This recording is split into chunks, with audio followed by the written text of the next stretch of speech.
Johnny Reps from Crash Love Gaming coming at you raw and uninformed.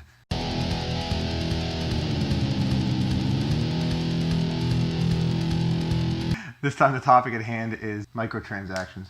I did absolutely no research for this rant, so I hope it's fucking terrible. You can all go fuck yourself.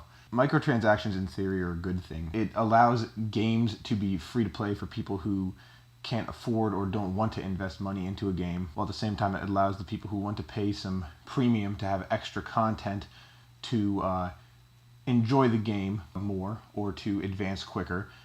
They can do that in theory. Now, in practice, it never works out that way. Implementation of microtransactions in video games, I will go back again to, just because it's so fresh in my mind and everybody, including myself, have been playing it so much lately, Pokemon Go. You can watch my rant on Pokemon Go. It's in the description. It's probably going to be linked right there. Pokemon Go has microtransactions, and we're going to, I'm going to use that as my first example, and Crash Love 37 himself thinks Pokemon Go has good implementation of microtransactions, but I think their use of them is absolute shit, and let me tell you why. A lot of items in Pokemon Go, specifically stuff like incense, lures, incubators, backpack upgrade capacity, those are very finite items that you can actually obtain if you're not willing to pay for them. Let's just use it in a more general sense if you don't play Pokemon Go. Essentially, there's items that are very powerful and important to the game that are very, very limited in their your obtainment of them unless you basically pay real cash for them. That's my big problem with microtransactions, or games that use that come about it like that. Now you see, the one current game that I think actually has a good implementation of microtransactions so far is Overwatch. Watch our playlist of Overwatch, Crash and the Boys right there.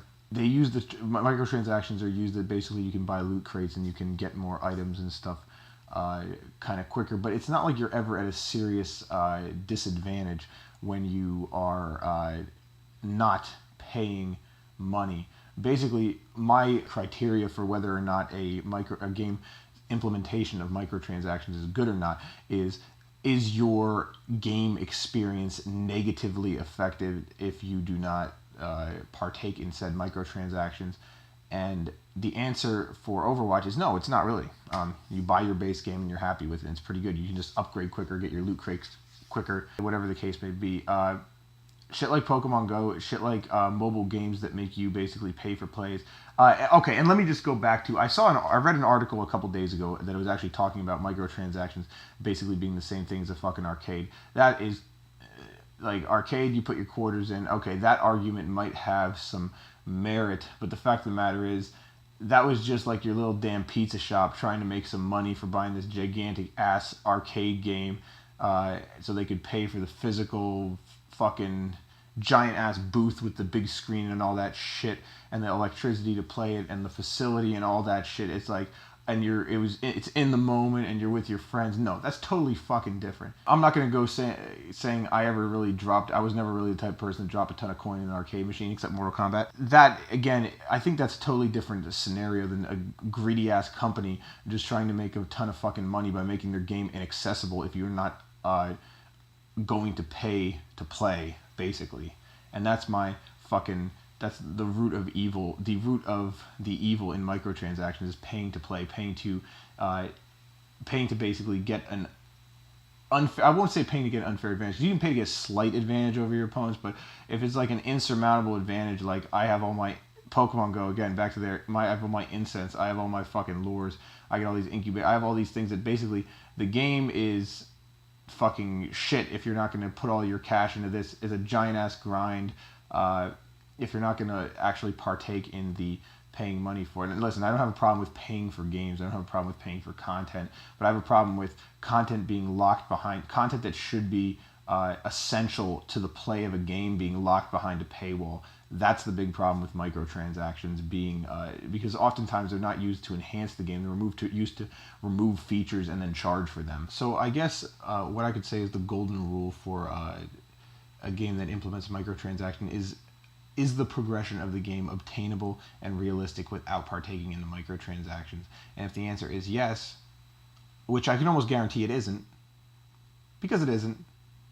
If you know an example of a game that actually implements microtransaction well, please comment below in the comments section. But again, my golden rule for if a game implements microtransaction, if a game is implementing microtransactions well, is do you have a reasonable way to progress in the game without microtransactions? I'm not talking about a ridiculous grind that what you have to do is spend hours and hours and hours of wasted time just to get the same benefit of someone who would just drop a bunch of cash. And I have, again, no problem with paying for a game. And I know I would rather just pay for a game that I like rather than have to nickel and dime through a fucking microtransaction process to get any good items or to move forward in said game. But the developers know that too. They know that you'd rather pay for it because payment would end up being less for many people. Many people will actually dump like hundreds of dollars into microtransactions into a game they really like, when if the person would have only paid 40, 50 bucks, 60 bucks, even if it's like a cheap game, like 10 bucks, into that game without the microtransactions, the developers know that. They know that they would put the fact that certain people will put in exponentially more money if they implement microtransaction, even if some people will not pay at all. That's fine with them, just that they can sucker more people in. They can also feel like they can basically make the games crappier because of the fact that, oh, it's free to play. You know, of course it's not going to be as good as a game that you pay full price for, even though, you know, if you want to actually play the game right, you have to pay more than full price for a new game. So, fuck that. Fuck microtransactions. They shouldn't even, I think, to be honest, like every time I see a game series that I like come out with a game that has microtransactions in any way, I automatically hate the studio that's developing it, and I seriously reconsider my love for the series.